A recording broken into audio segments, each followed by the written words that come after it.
So I've been watching the news lately on the situation in Iran, and there's a lot of rhetoric from the Trump administration that this was a success, this was a military success, and in terms of the attack, in terms of eliminating the nuclear facilities. So I want to make a quick breakdown and a critique on this, and this is coming from just an enthusiast of geopolitics and history. I'm not an expert, so I encourage you guys listening out there to go do your own research and just don't take my word for it. But you guys have to understand the difference between an operational success and strategic success, or the long-term game, if you will. So I'll give you an example.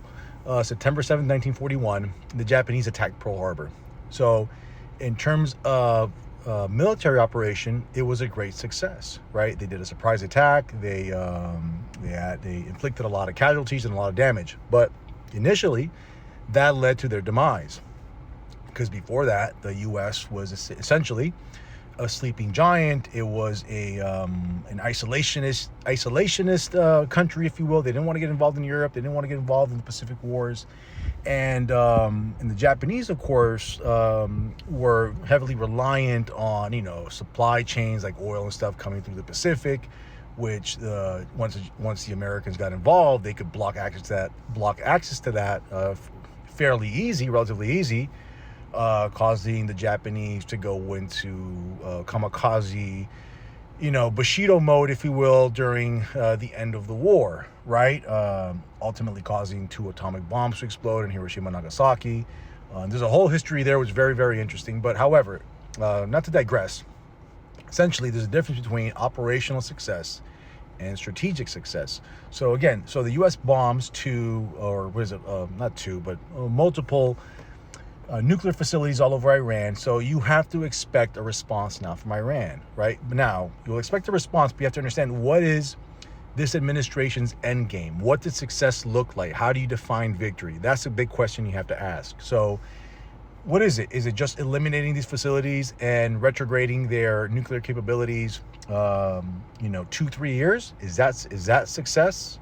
Because what you just did now, if that's your strategy, is you essentially enabled Iran, or provoked Iran to do all sorts of attacks, whether it's cyber attacks or terrorist attacks, or just disrupt the supply chains in the region in terms of like oil supply chains and ports and so forth, or initiate guerrilla warfare through these militias they have all over the region. So think of like the Shia militias in Iraq, in Syria, in Lebanon, et cetera, et cetera, et cetera. The Yemens and the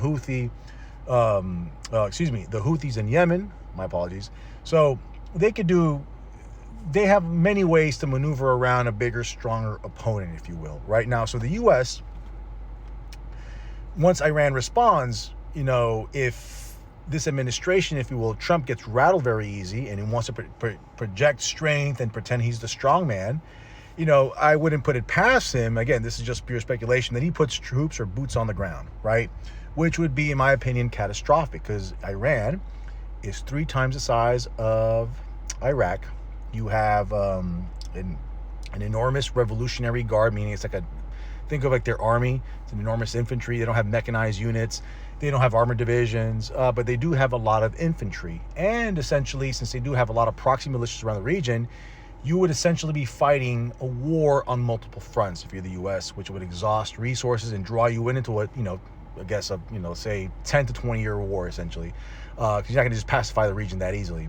The Persian people are proud people as well, and there's many ethnic groups in Iran as well, right? You have Kurds, you have Turks, you have Azerbaijanis, you have all sorts of people there. So that's one aspect of it you have to consider. So again, what the question is here is, what does victory look like? What is the grand strategy here? What do you hope to accomplish? Now, if it's toppling the regime, okay, but what does that entail? What does that mean, toppling the regime? Is it just killing Ayatollah Khomeini? Because he already appointed, I think it was like 3 or 4 clerics to take his place. So if you're going to topple the entire regime, then you have to look back at history. You have to look back at Iraq. So in Iraq in around 2003, 2004, the U.S. implemented this policy called de-Baathification. So for those of you who don't know, Iraq was ran by a nationalist Arab party called the Ba'ath Party, and the head of that party was Saddam Hussein. Now, what happened here?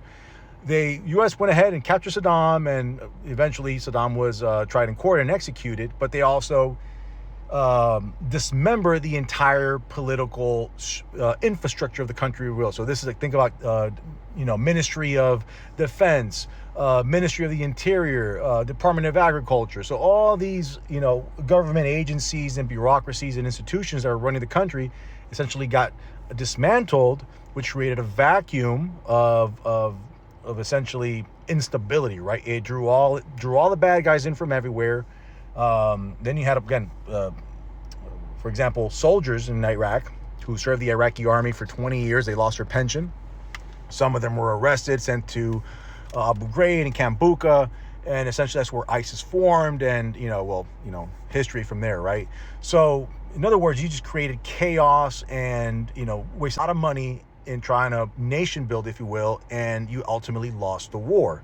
So again, history doesn't repeat, but it rhymes. So you have to ask yourself, or I would encourage you guys to talk to your representatives, if you will, or the constituents in your county and your state, as to what the end game here is. What's the objective? What does America get out of this, right? Because so far I don't see any I don't see any value, if you will, from a geopolitical strategic standpoint as to what the U.S. gains in provoking an attack like this on Iran. If anything, it legitimizes other invasions from other countries. For example, Putin came out condemning this, and this just legitimizes his cause as well now, right? Because he can make the same argument towards Ukraine. Not that I agree with this, but understand the concept here. So this is my breakdown. Again, this is solely my opinion. Again, I am no expert in this. So if any of you out there have a different perspective, a different opinion, please drop a comment below. I'd be interested to know. Perhaps there's something I'm missing. And yeah, I can't wait to hear from you guys. Let me know.